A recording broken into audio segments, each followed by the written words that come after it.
Κύριε Δαμίου, καλησπέρα. Καλησπέρα σας. Σας βρίσκουμε σε διακοπές. Ναι, πράγματι, σε διακοπές είναι, ναι. Εξηγήστε μας λιγάκι, μια που σας βρήκαμε εδώ εύκαιρο και χαλαρό. Τι διαφορά έχουν τα απλά γυαλιά ηλίου από τα polarized? Σε ό,τι αφορά την απορρόφηση των βλαπτικών ακτίνων του ήλιου, δηλαδή την υπεριόδια ακτινοβολία, καμία. Αλλά όμως τα polarized ανακόπτουν και το ανακλώμενο φως. Επιπροσθέτως δηλαδή των απλών γυαλιών ηλίου.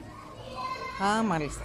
Δηλαδή μπορούμε να τα προτιμάμε σαν γυαλιά ηλίου καλύτερα από τα άλλα? Εάν τυχόν βρισκόμαστε κοντά σε επιφάνειες οι οποίες ανακλούν το φως, πως είναι μια εθνισμένη επιφάνεια κατά τη διάρκεια του χειμώνα ή πως είναι η επιφάνεια της θάλασσας το καλοκαίρι, όπου έχουμε ένα φως που έρχεται απευθείας από τον ήλιο και ένα ανακλώμενο από την επιφάνεια της θάλασσας, βεβαίως είναι προτιμότερο. Α, μάλιστα.